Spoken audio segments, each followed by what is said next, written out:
kdo pa zna popolnoma, ne? In je to, ne vem, se mi zdi, da ko bo te enkrat učitelj, pa že presepno, da treba se malo stavljati pri tem, ker ti pač good enough je dober izraz za to, ne? Pač takrat, ko znamo dovolj, pa se nam zdi, da je dovolj, gremo, ne? V vsakdanjem življenju se soočamo z najrazličnejšimi zahtevami okolja, ki vplivajo na to, kako preživljamo svoj čas. Sposobnost učinkovite organizacije časa tako pomeni tudi, da imamo nad temi zahtevami dober nadzor, na njihovo vrsto in vsebino pa vplivajo tudi cilji, ki si jih postavimo.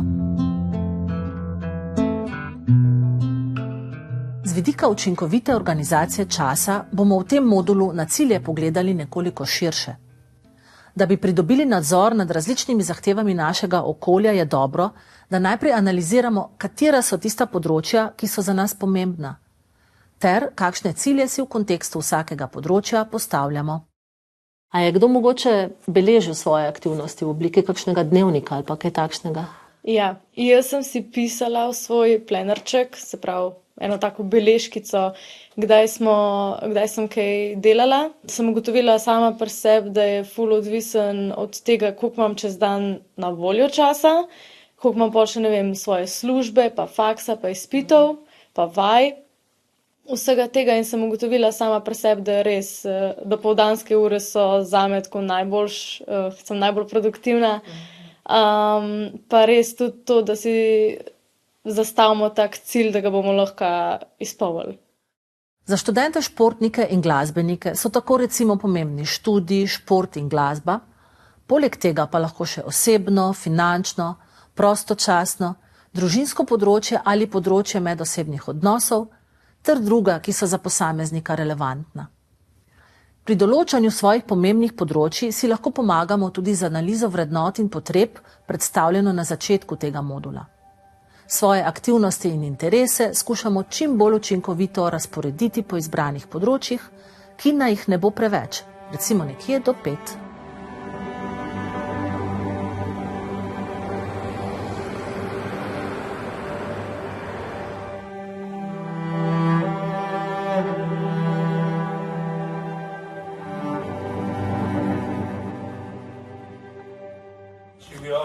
Živa Žiga. No, fajn, da sva se uspela uloviti, glede na to, koliko divji urnik imaš in koliko divji urnik imam jaz. Znotraj vsakega najpomembnejšega področja si lahko z vidika časovne perspektive postavimo 2 vrsti ciljev. Dolgoročne in kratkoročne cilje. V bistvu razmišljal sem, da bi v dvojnih terminih, ko imam dvojne termine, imam vmes prej 5 ur, pa da bi v tem času delal to, ker dejansko nim nič kaj drugega tam zadelati. Koliko si pa že zbral pol zdaj kaj literature? Ja, zaenkrat imam 10 linkov, te strokovne tuje. To je premalo. Za dolgoročne cilje bi lahko rekli, da nam predstavljajo usmeritev ali vizijo, kam želimo priti oziroma kaj bi radi dosegli.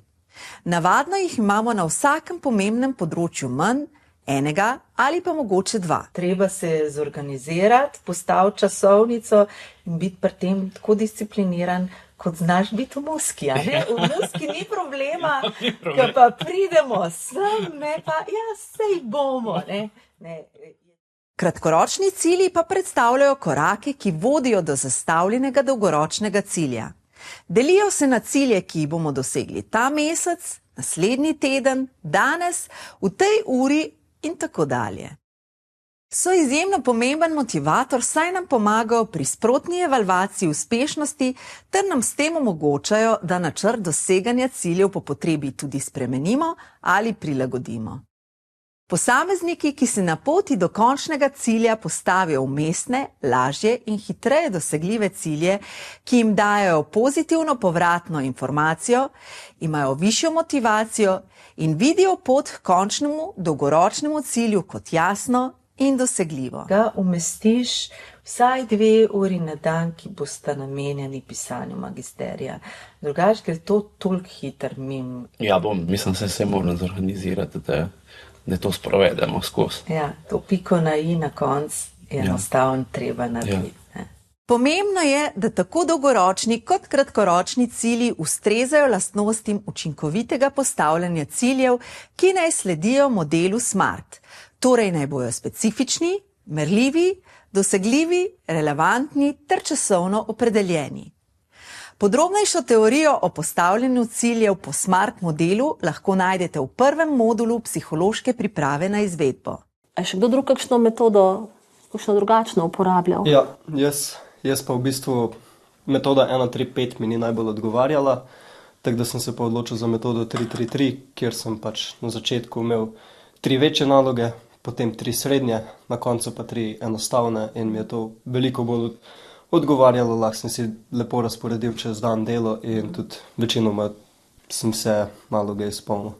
Te naloge, ki so malo manjše, ponavadi tudi malo manjši problem, če jih prestavimo v naslednji dan. In zato se lotevati najprej najpomembnejših ali pa največjih nalog v dnevu je včasih koristna metoda, ker včasih se uštejemo, pa porabimo 2 uri na mesto 1,5 ure, pa še vedno ne moremo dneva raztegniti na več kot 24 ur. V prvem modulu smo spoznali tudi lastnosti naše pozornosti, ki je omejena v svojem obsegu in trajanju. Zato je z vidika učinkovitega usmerjanja naših kapacitet in energije pomembno, da znamo selekcionirati naloge, ki so bistvene za uspešno opravljeno delo. Dobro zastavljeni cilji na nam najpomembnejših področjih omogočajo, da točno vemo, kaj je v danem trenutku prioriteta, s čimer se izognemo temu, da se v naš urnik vrinejo najrazličnejša opravila, ki bi morda negativno vplivala na uspešnost in učinkovitost pri doseganju ciljev. To so lahko različni motilci ali distraktorji, od družbenih omrežij, medijskih vsebin, nenajavljenih obiskov ali sestankov, pa vse do odlašanja in predolgih odmorov. Pri prepoznavanju lastnih motilcev nam lahko pomaga analiza porabe časa, predstavljena v prvi epizodi tega modula. Na podlagi te se lahko bolj pozorno in usmerjeno izogibamo motečim dejavnikom. Poseben motilec je tudi marsikomu poznan koncept multitaskinga. To, čemur pogosto radi rečemo multitasking ali večopravilnost, v bistvu ne predstavlja zmožnosti sočasnega opravljanja različnih nalog, temveč skladno z delovanjem pozornosti pomeni le hitro preklapljanje med različnimi nalogami, ki pa ni tako učinkovito, kot če bi se osredotočili samo na eno. Pri preučevanju učinkov poskusa multitaskinga se je namreč pokazalo, da se to odraža v višjem številu napak, daljšem času reševanja, s tem pa seveda porabimo tudi več energije in smo manj produktivni. Kot omenjeno, je torej pri izboru nalog zelo pomembna selektivnost. Da vemo, kaj je za uspešno dosego cilja v danem trenutku najpomembnejše in se na to osredotočimo. Z učinkovito organizacijo prioritetnih nalog zmanjšamo občutke obremenjenosti, stresa ter dolgoročno preprečimo pojav izgorelosti. Se mi zdi, da gremo vsi skozi nek isti proces, pa imamo podobne kot pevci, zdaj govorimo, ne kot instrumentalisti ali pa karkoli. Ampak se mi zdi, da imamo vsi neke podobne videnja glede na vprašanja. Samo se mi zdi, da pevci se znate kar dobro motivirati za vadbo. Je to samo moj pogled? Če pogledam čez celoten študij, bi rekel, da v bistvu prvi, drugi letnik snemo dosti manj motivacije za petje, zato ker smo imeli še toliko drugih teoretičnih predmetov zraven. In tu nekje od 3. letnika naprej se mi zdi, da se mi je začelo odpirati, zaradi tega je bilo dosti manj teh teoretičnih in smo imeli dosti več praktičnih. In mislim, da kot pevcu, solo pevcu ti to dosti več da, kot pa neka teoretični predmeti. Pri sprotni evalvaciji uspešnosti organizacije časa v smeri doseganja zastavljenih ciljev si lahko pomagamo tudi s pisanjem dnevnika, kar je predvsem v športu precej pogosta praksa.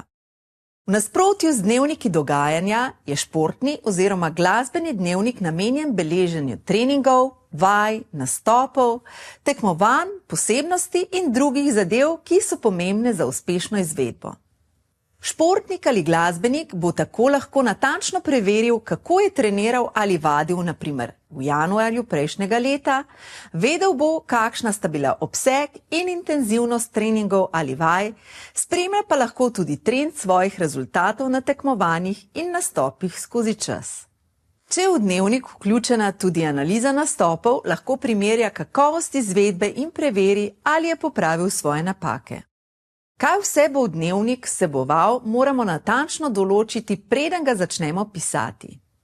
Dnevnik nam je lahko v veliko korist tudi pri spremljanju naše utrujenosti, s čimer poskušamo zagotoviti, da ne pride do pretreniranosti. Struktura dnevnika se lahko skozi čas spreminja, elementi v njem pa bodo odvisni od najpomembnejših ciljev, ki jih imamo v nekem časovnem obdobju. V redu je, pol sva dogovorjena, ne? Realno je tako, po novem letu greš v to organizacijo časa, o kateri sva se pogovarjala, ki vključuje vsaj 2 uri na dan namenjeni za magistrsko nalogo. Če torej povzamemo znanje o vplivu ciljev na uspešno organizacijo časa, je pomembno, da najprej analiziramo in izberemo življenjska področja, ki so za nas pomembna. Potem na vsakem področju določimo dolgoročne in kratkoročne cilje po SMART modelu, pri čemer kratkoročni cilji predstavljajo korake, iz katerih izhaja akcijski načrt za doseganje dolgoročnih ciljev. Tretji korak je, da glede na postavljene cilje znamo opredeliti prioritetne naloge v določenem časovnem obdobju. Ob tem se z analizo porabljenega časa bolj zavestno in pozorno izogibamo motečim dejavnikom. Ja, točno spanje je tista tema, ki jo največkrat malce spregledamo pri nekem takem vzdržnem ali pa trajnostnem ritmu življenja, ker se nam zdi pač, če imam nekaj za narediti, bom pač danes spal 5 ur namesto 7.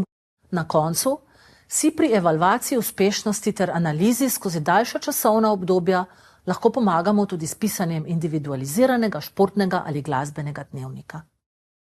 Mislim, jaz zmeri malo manj spim, kadar je študijski proces v teku, ker poleti si vzamem ta čas, da si preodmaknem telefon, pa si vzamem čas zase, da se umirim, preden grem spat.